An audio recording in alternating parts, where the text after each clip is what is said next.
got to go to it on 7. All right.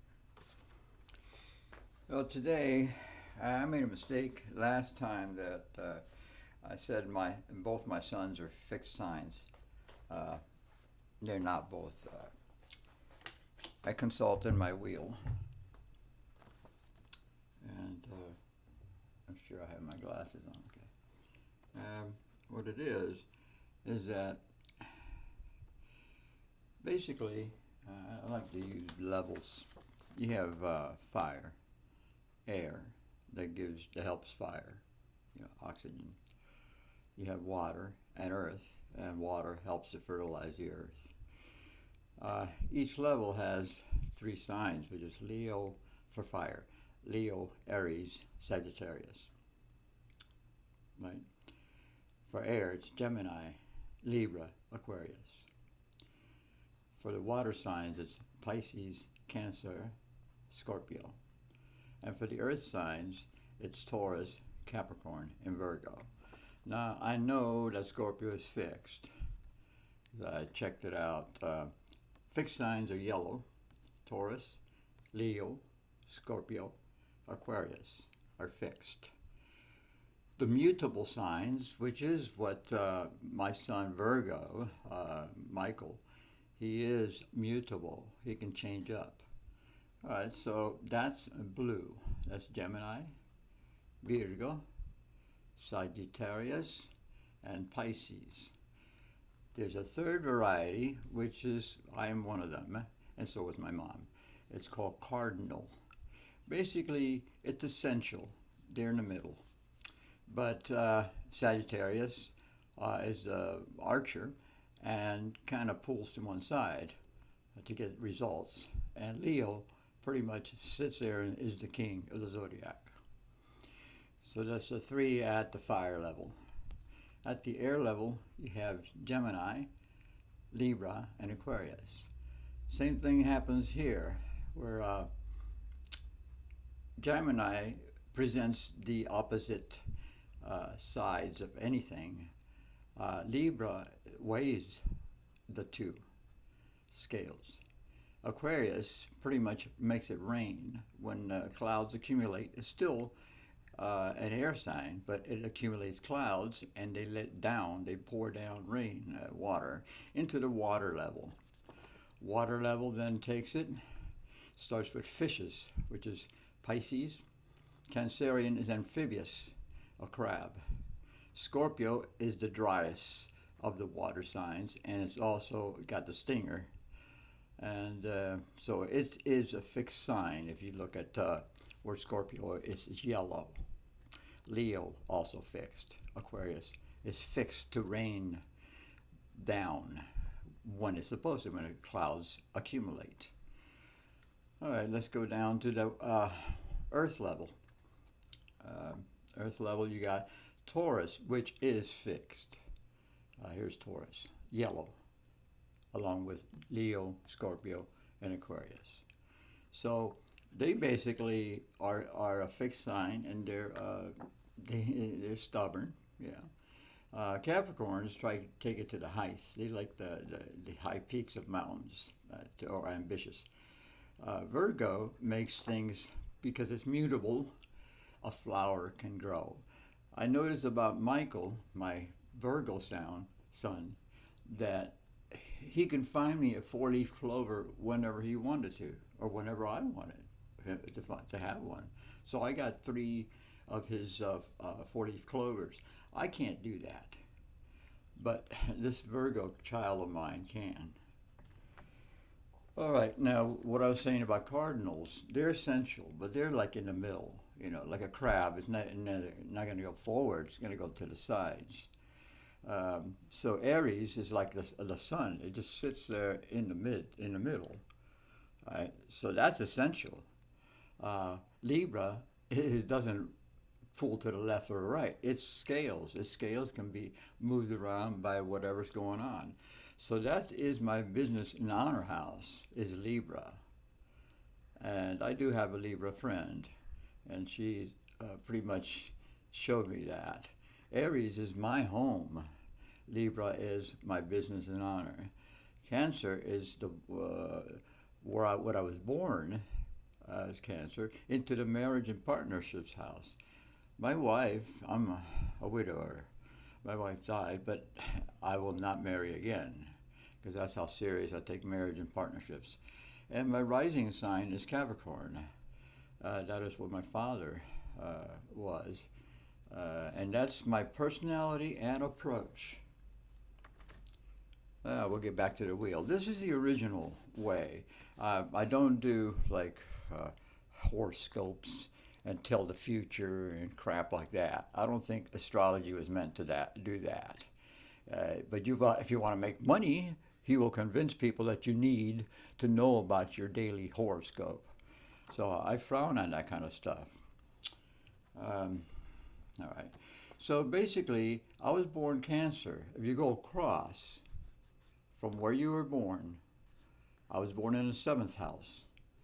So if you go across, it's the first house, and that's my rising sign. Or you could approach it the other way. Uh, you can start from the first house, right? But it's kind of hard to do that. So I had to use Cancer, my birth, and I was born into the seventh house, the house of marriage and the marriage house. So I went across, and I realized that the first house is the rising sign, and that's the personality house. Um, how does my mom? Well, my mom is was born in the home house. I don't have a house. I never did. I owned one trailer because I purchased it, and my mom let me live in her trailer. But that is it. Everything else is portable, so that's why it's sort of funny when I say portable Rican. Uh, she is my home, always. I was a mama's boy. Libra, my friend Libra, she is like in the middle, has to hold the two scales, to find a balance, right?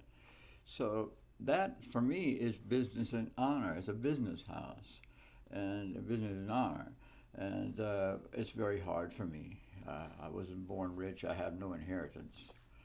Um, the other one that is cardinal is, of course, Cancer.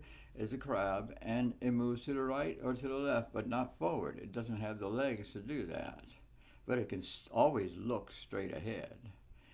All right. And then the way I am about personality, my personality is like my father's. He was a tediosities galore. Tediosities abounded in his life because he was a luthier. I'm a luthier's son. He dealt with tiny little things that he would chop up with an X-Acto knife and then arrange it around the mouth of the guitar in a pattern which is very pleasing and very artistic. And basically, that's what he did. And he would draw it out first. So he was very much into details. That's my father. I am also the same way. Like I said, I share the same personality as my father. And I'm proud of it.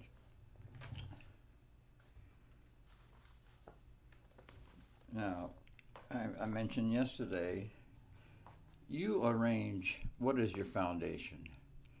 What is your alternate thing? If you're an engineer and you like the office at the engineering firm, but you also like to go out and rowboat, and you also like to fly small craft, well, that's okay. But this time is basically activity, gives you conscience because it gives you experience, and that leads to the mind. That's actually the mind uses these facts.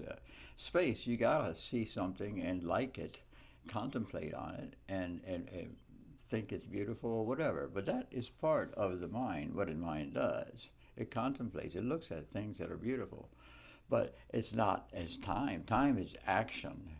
You gotta go through experience before you get that kind of thing up there in the mind. Now, if you have a body, which most of us do, you need matter particles to form the body, but you need to mobilize those particles and put them in the shape that your mind says. So that forms the body. These are arrows. I don't know if you can see it, but I'm going to have to make that more clear. And we're basically a spirit, and so the spirit has a voice, and behind that voice is a heart. What's in your heart is what you should speak, and I put that in the middle of the Jewish star or the Star of David. It fits perfect, and it's the center, dead center. You know, it's the dead center of the mind and the body. Whatever you need, if you're a weightlifter, you're going to need a different kind of body. So, but you do spend time thinking about lifting weights and what's a better way to exercise, um, and your body will follow. Basically, that's that. If you notice with me, I have the Satan or the Theta, the Greek letter for spirit, but I'm the spirit of musical understanding because I decided that. That's, well, my God just probably decided that, my maker, my creator. And so I put the 16th note there, symbolizing my musical abilities. Spirit of musical understanding. For understanding, you need a foundation. You also need alternative things. I mean, you can't just do that. And what is it that you like? Other things that you like besides your foundation? Besides guitars, I love woodwinds and I love percussion. I love rhythms. So, what am I supposed to do? And that's basically the lesson. I decided to do a twofold, and by that I mean that I wanted to explain further the harmonicas. I bought a 5-pack, but I love Blues-Harps.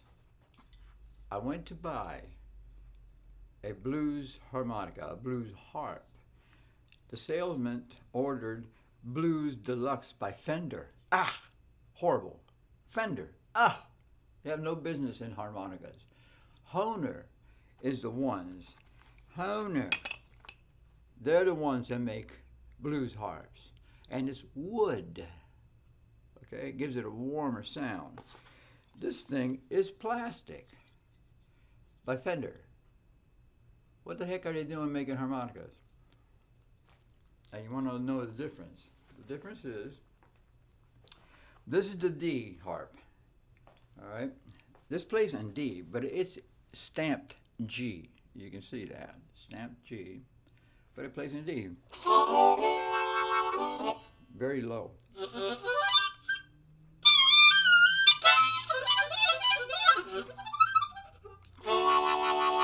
All right, that's what that sounds like. You step up to E, which is my favorite because I play slide. And the E sounds like this.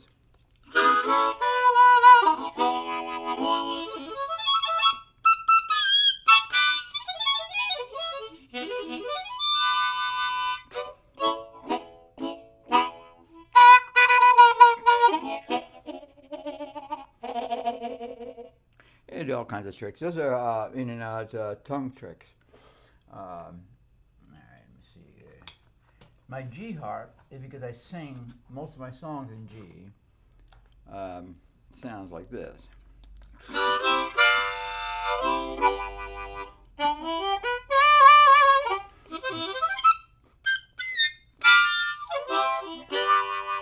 All right, so that's the key that I'm most comfortable singing certain songs like a country and blues. But I also go to A because there's a lot of blues is written in A, and it's for male artists, singers.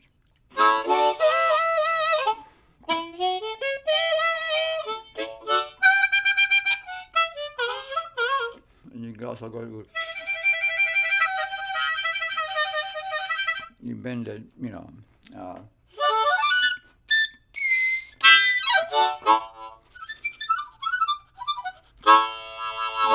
All right, so that's what it sounds like. Now, some people, like even B.B. King, and I was flabbergasted because flabbergasted because he's a big dude. What is it?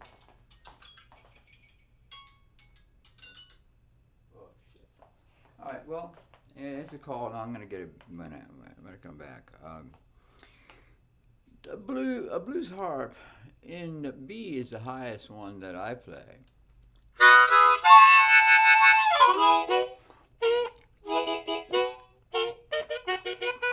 So I've got some technical problems. It's a little stiffer.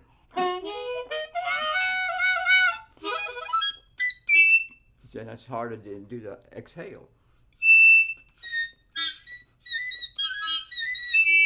You can't get it, but phew, it's hard.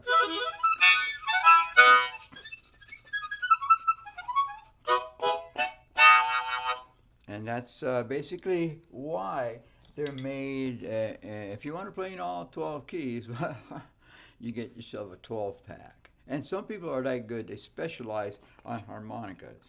I love woodwinds, and I consider harmonica woodwinds. It's made out of wood, it has reeds, and you use lung power.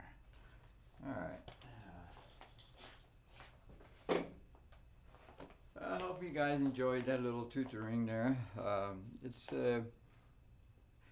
what I wanted to say about, let's take it to the roots of what it is that astrology is, and the stars are aligned. Actually, this whole earth is aligned to the stars, and there are angels up there. Each star is, and they're supposed to be in a certain particular place. You do have rogue wandering stars, and they also contribute to the different major changes. And but basically, it started with the wheel because it's like a circular thing, you know. And on the flat Earth theory, it's like a pool table, you know. The balls and all that are the moon, the star, the sun, and that kind of thing. But the Earth is stable, not to be moved, and this could be proved because the Chinese people take these stones of different sizes, flat ones, and tower them up like that, and they do never fall. They stay. If this Earth was spinning around, centrifugal force would fling them through the air. So that's why I'm not into this crap about a ball like Earth flying recklessly through through outer space, banging into other planets and suns and you know, and all that crap. And that this Earth fits, a billion Earths can fit in the sun. What kind of crap is that? Huh? I think that the pool table is bigger than the freaking balls. And that's my say on that.